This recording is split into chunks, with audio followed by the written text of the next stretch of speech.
Welcome to free learn university. मेरा नाम राहुल हसन है। आज हम लोग बात करने वाले हैं BEGEE 182 इंग्लिश कम्युनिकेशन स्किल, जो आपका 50 मार्क्स का एग्जाम होता है। इसमें टोटल 4 क्रेडिट है और इसका एग्जाम आपका होता है 2 घंटे का। तो ये एबिलिटी इन्हांसमेंट कंपलसरी कोर्स है। CBCS जनरल और ऑनर्स दोनों के लिए है। ये एग्जाम का जो क्वेश्चन पेपर है वो आपका दिसंबर 2020 में जो एग्जाम होने वाला था, जिसको कोविड की वजह से एक्सटेंड करके फरवरी 2021 में एग्जाम लिया गया था, उसका क्वेश्चन है। सारे क्वेश्चन का आंसर आपको देना कंपलसरी है, लेकिन आपको जो कंपलसरी सारा क्वेश्चन का आंसर देना है, इसमें से लेकिन सेलेक्टिव क्वेश्चंस के आंसर आपको ऑप्शनल दिए गए हैं, जिससे कि आप अपने आंसर को अच्छे से लिख पाएं। तो यहाँ पर दिया गया है, answer any 4 of the following questions in about 100 words. तो इसमें टोटल जितने क्वेश्चन दिए गए टोटल 4, इसमें टोटल 6 क्वेश्चन दिए गए, 6 में से आपको 4 का ही बनाना है। तो देख लेते हैं, जूम करने के बाद पता चल जाएगा। What are the barriers to communication? Barriers to communication क्या है एंड और इसको कैसे रिमूव किया जा सकता है? What are the barriers to communication, how can they be removed? तो अगर आप इसका ऑडियो बुक चाहते हैं तो डिस्क्रिप्शन में लिंक मिल जाएगा। हमारे चैनल पर आप सर्च करेंगे तो आपको प्लेलिस्ट भी मिल जाएगा, BEGEE 182 इंग्लिश कम्युनिकेशन स्किल के नाम से।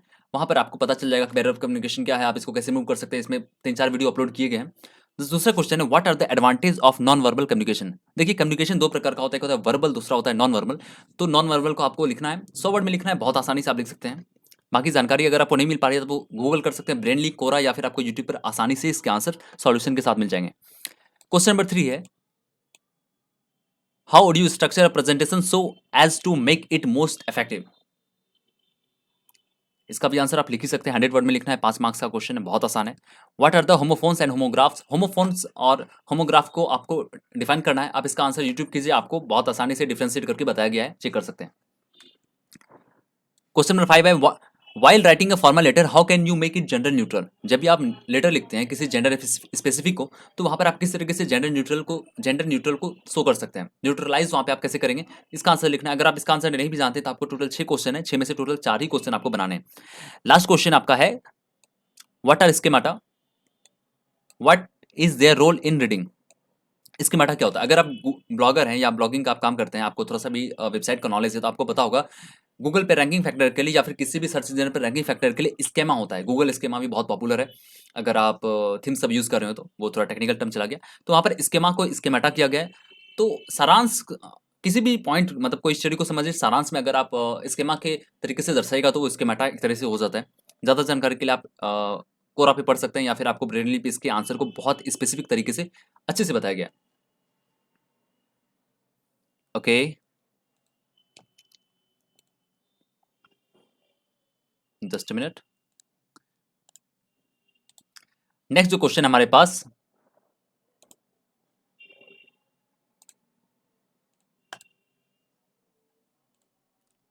अ न्यू रिक्रूट, ये वाला question, a new recruit has just joined your organization. Write a dialogue in 10 turns where you, as a senior colleague, explain the role he or she is expected to perform in the organization. तो आप इसका answer लिख सकते हैं, बहुत ही easy. अगर आपने 10th में अच्छे से पढ़ा होगा इंग्लिश तो आपको पता होगा इसका आंसर कैसे लिखना है। उसके बाद या फिर आपको इसमें ऑप्शन मिलता है, ये 10 नंबर का क्वेश्चन है आपका, और इसमें वर्ड लिमिट नहीं दिया गया, तो फिर भी आप इसको ट्राई कीजिए कि 300 से 400 वर्ड कम से कम लिखिए, कम से कम। वैसे 500 वर्ड से भी ज़्यादा आप लिख सकते हैं, आपके ऊपर, आपका टाइम के ऊपर डिपेंड करता है। Write a well-structured essay on one of the following topics: higher education in India in the 21st century and cultural diversity in India। ये सारे वर्ड से आप आसानी से फैमिलियर होंगे, ठीक है। तो आप ये एबिलिटी एनहांसमेंट कंपलसरी कोर्स जितने भी है ना, वो सारा का आंसर देना काफी आसान है, क्योंकि आप वो सब चीज से आसानी पहले से परिचित होते हैं। तो ये 10 नंबर का हो गया। नेक्स्ट जो क्वेश्चन है आपका, क्वेश्चन नंबर 3 में आ जाता है, you have been offered a job as a research assistant in a leading research organization. Write a formal letter of acceptance to the head of the organization। आपने 10th में लिखा ही होगा, अगर आप CBSE से या बिहार बोर्ड से या फिर किसी भी अन्य बोर्ड से, MP बोर्ड, UP बोर्ड, तो आपको पता होना चाहिए कि आप किस तरीके से फॉर्मल लेटर लिखते हैं। फॉर्मल लेटर को ही बहुत आसानी से आप यहाँ पर अपने भाषा में डिस्क्राइब कर सकते हैं। अगर आपको वो नहीं पता है तो दूसरा क्वेश्चन जो आपके पास है, ऑप्शनल जो है, a group of 5 students have been given the topic encouraging children to develop good reading habits। Write out a group discussion on the topic encouraging children to develop good reading habits।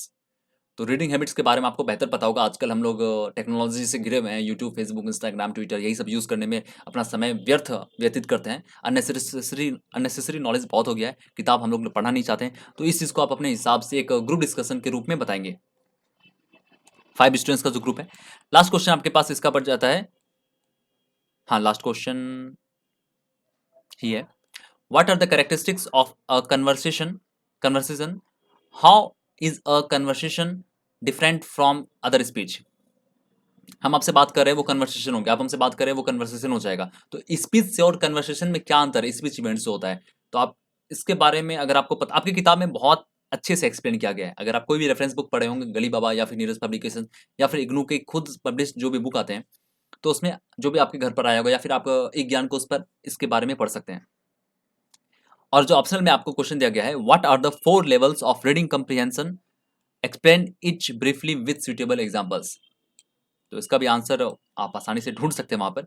यहाँ पर आपको actually question बताया गया है, इस video में हम आपको आंसर नहीं बताएँगे। अगर आप चाहते हैं कि आपको आंसर भी बताया जाए, वैसे हमने आइडिया दे दिया कि आप किस तरीके से इसके आंसर को ढूँढ सकते हैं और बेसिक जो आपको नॉलेज चाहिए वो आपको पता है। अगर आपको इसका आंसर चाहिए वेल डिफाइंड तरीके से, तो आप कमेंट सेक्शन कीजिए। 25 प्लस अगर कमेंट्स आते हैं तो इसके आंसर भी पब्लिश किए जाएँगे। बाकी जानकारी के लिए आप हमारे टेलीग्राम पे जॉइन कर सकते हैं और फ्री लर्न यूनिवर्सिटी चैनल को सब्सक्राइब कर लीजिए, ज़्यादातर इन्फॉर्मेशन देखने के लिए।